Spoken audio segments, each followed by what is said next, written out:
Welcome to my channel. ఈ వీడియోలో AP ప్రభుత్వ ఉద్యోగులకు మరియు ఉపాధ్యాయుల బదిలీలపై తాజా సమాచారం అయితే అందింది. దీనికి సంబంధించిన పూర్తి వివరాలు వీడియోలో తెలుసుకుందాము. వీడియోని అయితే ఎక్కడే కానీ స్కిప్ చేయకుండా ఎండ్ వరకు చూసేటప్పుడు ఇన్ఫర్మేషన్ పూర్తిగా అర్థమవుతుంది. అలాగే వీడియో చూస్తున్న ప్రతి ఒక్కరు వీడియోకి అయితే లైక్ చేయండి ఫ్రెండ్స్. ఈ వీడియోని తోటి ఉద్యోగ పెన్షన్ మిత్రులతో అయితే షేర్ చేయండి. కొత్తగా మన ఛానల్ని చూస్తున్నవారు ఇంకా ఎవరైనా సబ్స్క్రైబ్ చేసుకోకుంటే వెంటనే మన ఛానల్ని సబ్స్క్రైబ్ చేసుకోండి.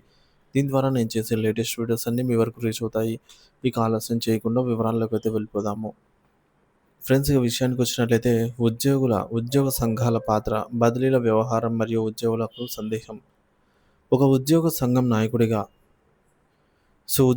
నాయకుడు విద్యాసాగర్ గారు అయితే ఈ విధంగా అంటున్నారండి. బదిలీల విషయంలో అప్పటికప్పుడు సభ్యత్వం తీసుకొని బదిలీలను అడ్డుకోవడానికి ప్రయత్నాలు జరుగుతుంటాయని, ఇతర ఉద్యోగ సంఘాలు తమపై చేసే విమర్శలను మీరు ప్రస్తావించారు. దీనిపై మీ స్పందన మరియు మీ సంఘం వైఖరిని వివరంగా తెలియజేశారు. బదిలీల అంశంపై మీ అభిప్రాయం మరియు సంఘం నిబద్ధత గురించి తెలుసుకుందాము. విద్యాసాగర్ గారు ఏమంటున్నారంటే, స్పష్టంగా చెప్పదలుచుకున్నది ఏంటంటే, అలాంటి పనులను ఆయన ప్రోత్సహించను అంటున్నారు. ఎప్పటికీ అటువంటి వాటికి మద్దతు ఇవ్వను. ఉద్యోగ సంఘాలకు ఒక ప్రామాణికత, గౌరవం ఉండాలని బలంగా నమ్ముతారు ఆయన.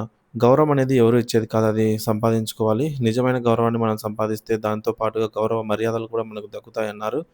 ఒక వ్యక్తి ఆఫీసర్, బేరర్ కానప్పుడు అతనికి మనం ఒక సిఫార్సు లేఖ ఇస్తే ఆ స్థానంలోకి రావాల్సిన మరొక అర్హత కలిగిన ఉద్యోగికి అన్యాయం జరుగుతుంది. సో మరి దీనివల్ల ఆ ఉద్యోగి సంఘాన్ని ప్రశ్నిస్తాడు. సంఘం పట్ల నమ్మకాన్ని కోల్పోతాడు. సంఘానికి దూరంగా ఉంటాడు. అటువంటి పరిస్థితుల్లోకి ఉద్యోగ సంఘాలు వెళ్ళకూడదని నేను గట్టిగా చెప్తానని విద్యాసాగర్ గారు అయితే అన్నారు. మా సంఘంలో అటువంటి పరిస్థితి తలెత్తినా నేను నిరంతరం పర్యవేక్షిస్తూ ఉంటాను. నేను ఈ రంగంలో దాదాపు 30 సంవత్సరాలుగా ఉన్నానన్నారు.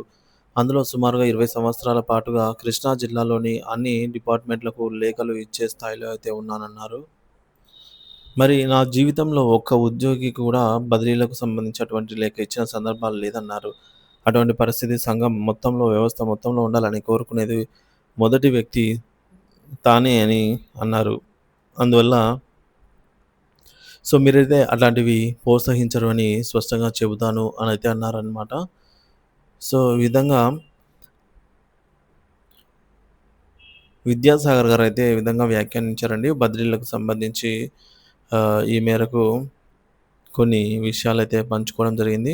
ఉద్యోగులకు సందేశం అంటే చివరగా ఉద్యోగస్తులకు ఆయన చెప్పదలుచుకుంది ఏంటంటే, నమ్మకం పెట్టుకొని నాయకుడిగా ఆశీర్వదించిన ఉద్యోగులందరికీ ధన్యవాదాలు తెలియజేస్తూ, అలాగే ఉద్యోగులకు సంబంధించి అనేక సమస్యలున్నాయి. చాలా సమస్యలు పేరుకుపోయి ఉన్నాయి.